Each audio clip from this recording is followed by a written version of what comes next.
Chapitre 1. Le recensement. La Tribune romaine, le journal le plus lu dans l'Empire romain, titré aujourd'hui « Un exode sans précédent, un Hérode sur les dents ». Afin d'appliquer à la lettre le décret de l'empereur romain, César Auguste ordonna le recensement de tous les peuples de son empire. Hérode, roi de Judée, province d'Israël au sud de la Samarie, obligea toute la population à se faire inscrire dans la ville ou le village de ses ancêtres. Ceci afin de maintenir entre autres l'ordre dans nos pays annexés.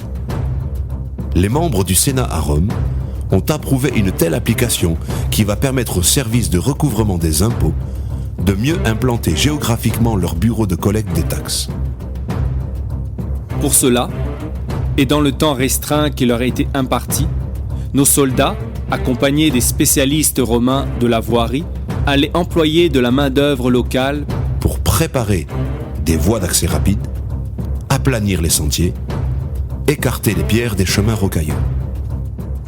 Nous, journalistes, avons croisé des groupes de gens marchant en direction du nord, d'autres dans le sens inverse, d'autres encore avançant à dos de mulet ou à dos de chameau. C'était un véritable exode, grandeur nature. Nous avons vu des jeunes, des vieux, des hommes, des femmes, et même des femmes enceintes, traversant le pays à dos d'âne, afin d'arriver sur le lieu de leur recensement. C'était une joyeuse pagaille dans tout le pays, comme une attente de quelque chose d'inattendu, suite à ces inscriptions qui répertoriaient la généalogie de toutes ces familles d'Israël.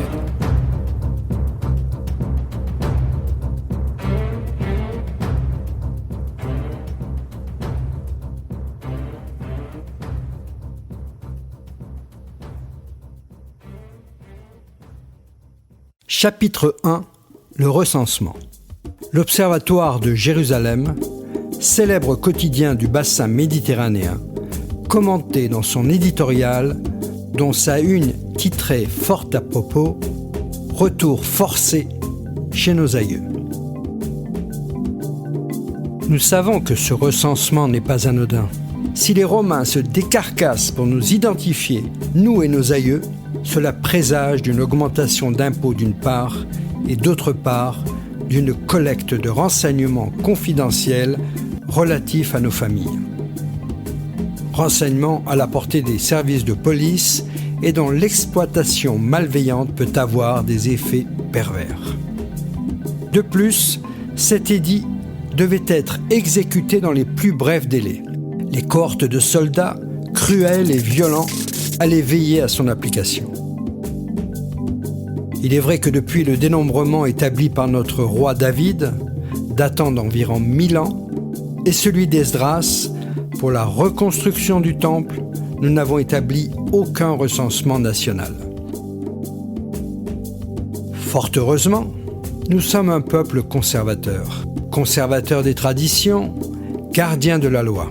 Nous sommes conservateurs des registres de toutes sortes, y compris des registres administratifs et généalogiques. Ce qui, malgré tout, n'a pas évité les longues files d'attente où l'on n'arrive jamais le premier. Et quand c'est à notre tour, le guichet ferme. Nous espérons obtenir un double de ce recensement pour nos archives. Voici donc les conséquences de l'application du décret romain afin de mieux contrôler notre nation.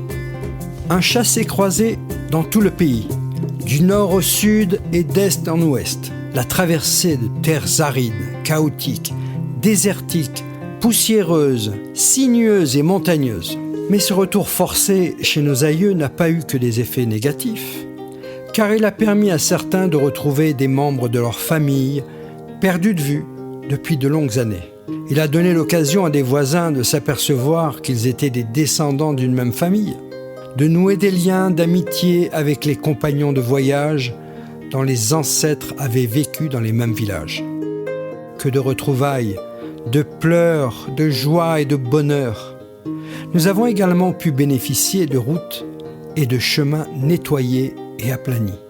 Comme le prophète Ésaïe l'avait annoncé, préparez au désert le chemin de l'Éternel, aplanissez dans les lieux arides une route pour notre Dieu. À l'entrée de chaque ville étaient implantées des caravansérails bondés où les populations se bousculaient. Soko, Hébron, Nazareth, Jérusalem, Bethléem, ville natale de David, à 10 km de la capitale, où l'un de nos envoyés spéciaux nous rapporte ce fait divers incroyable.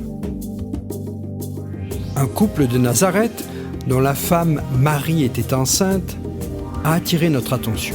Ce couple était de la descendance de David, et leur généalogie remontait jusqu'à nos pères Abraham, Isaac et Jacob. Malgré leur descendance royale, ils durent descendre dans un hangar servant d'abri au bétail pour se réfugier. C'est dans une étable que le couple trouva le seul endroit vacant pour que la femme Myriam, appelée Marie, puisse accoucher, faute de place dans la ville.